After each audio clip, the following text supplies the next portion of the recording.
Night had fallen, and the inn grew quiet with the decline in business. Qin Tian sat alone on the back porch, gazing at the starry sky, lost in thought. The events of the day would undoubtedly repeat themselves. To avoid future beatings, he had to become stronger. Without strength, he would never hold his head high. The arduous cultivation methods of the Tianyuan continent were not for him. His only chance to break through was to slay beasts. Beasts, like humans, were ranked by levels. The fiery fowl he killed today was a mere zero-rank creature, easy prey. But first-rank and higher beasts were beyond his ability to defeat. While beasts below 5th rank relied solely on brute force, their savagery was terrifying. Beasts of 5th rank and higher, having developed crystal cores, were even more formidable, capable of crushing mountains and splitting stones with ease. Qin Tian was only a 2nd-rank warrior. Facing even a 1st-rank beast posed mortal danger. A single 1st-rank beast could effortlessly tear apart 3 2nd-rank warriors. The Kunlun Mountains were a haven for beasts and the ideal place for leveling up, but entering them now was out of the question. Even the lower-level beasts in the outskirts could easily kill him. Venturing deeper would mean certain death. He quickly dismissed the idea of entering the Kunlun Mountains. But how else could he advance without slaying beasts? While he had tried killing common creatures like chickens, ducks, and fish for experience, their numbers were limited. At most, a few kills a day would yield a handful of experience points. He would never reach 3rd rank at such a pace. Even a small mosquito is meat, he mused. If only I could kill thousands, no, tens of thousands, each day. Where could he find so many chickens, ducks, and fish? Only a slaughterhouse would have such a supply. Slaughterhouse? Qin Tian's eyes lit up as he suddenly exclaimed, "I've got it!" "Young master, what's making you so happy?" Meng Lei, catching sight of his excitement, approached curiously. "Fatty, is there a slaughterhouse in Qinghe City?" He needed to confirm its existence before celebrating too soon. "Yes, there's one in the eastern part of the city. But why do you ask?" "Of course it's useful." Qin Tian chuckled, already hatching a plan. If the slaughterhouse needed free labor, he would be there in a heartbeat. After finishing dinner and tidying up the inn, Qin Tian's exhausting day came to an end. His body ached, almost as if his bones were falling apart. Were it not for his relentless training in the past, he would have collapsed long ago. Shopkeeper Zhang Dafeng had made him do everything today, seemingly intent on working him to death. But by nightfall, he grudgingly admitted Qin Tian's endurance was remarkable. Despite his recent illness, he had managed to survive the day.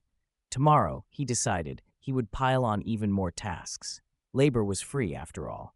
Why not squeeze every ounce of use from it? Qin Tian had been relegated to the Furong Inn by his family. Other than meals, he earned nothing, not a single copper coin. Survival was his only reward, and any dream of growth was laughably out of reach. Why had they cast him down so ruthlessly? What had he done? Peeped on someone's wife? Or been caught impotent? The thought crossed his mind. Could someone fear him that much? Ridiculous. Who would fear a weakling? Qin Tian shook his head. His father, Qin Xiangtian, was second only to the patriarch in strength. Having reached the spirit gathering realm, a top-tier expert in Qinghe City, he wouldn't be worried about his son. Enough. There was no point in dwelling on it now. His priority was clear. Fatty, take me to the slaughterhouse. Although Meng Lei had mentioned its location, Qinghe City was vast. Qin Tian had no idea where exactly to find it, and his memory held no clues. Better to let Meng Lei lead the way. Without question, Meng Lei complied. In his heart, whatever the young master wished to do was of great importance. His role was to follow orders without asking questions. The journey through Qinghe City took half an hour. Its stone-paved streets, blue-tiled roofs, and ancient charm reminded Qin Tian of the China of old dynasties, straight out of a television drama. At last, they reached the slaughterhouse on the city's eastern edge. Under the bright glow of lanterns, the place was alive with the chaotic cries of animals awaiting their fate. Excitement surged through Qin Tian as he beheld the blood troughs in cages. Every creature represented experience points, chi power, and vitality. The path to strength lay before him. The slaughterhouse was short on labor, with only 3 workers struggling to keep up. When Qin Tian offered to help for free, they readily agreed. Butchery wasn't a desirable trade. It involved endless killing and left one drenched in blood, an unsettling profession that few wanted. Yet to Qin Tian, the butcher's blade was sacred. The first duck fell under his knife. 10 experience points, 3 chi points, 0 vitality points. Next came a rooster. 10 experience points, 3 chi points, 0 vitality points. A rabbit followed. The system alerts echoed in his mind without pause. All night, his knife worked tirelessly. The workers stared in amazement. This frail-looking youth slaughtered beasts like a man possessed, as if avenging a blood feud. One cut, one kill, without a flicker of hesitation. Who in their right mind would pity or blink while farming monsters for experience? Qin Tian wished for 100 hands to slay thousands at once. The flood of experience made his heart race. By dawn, every animal was dead, and Qin Tian's body was drenched in blood.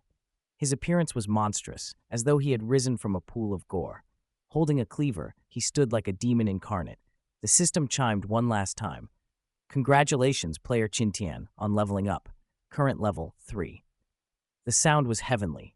Qin Tian's joy surged. In one night, he had broken through to 3rd rank. Even the genius Xiao Rufeng had taken 3 months to achieve this. Now he could dare to dream of returning to the Qin family in triumph. Revenge wouldn't wait 10 years. Qin Tian wasn't that patient. He would rise swiftly.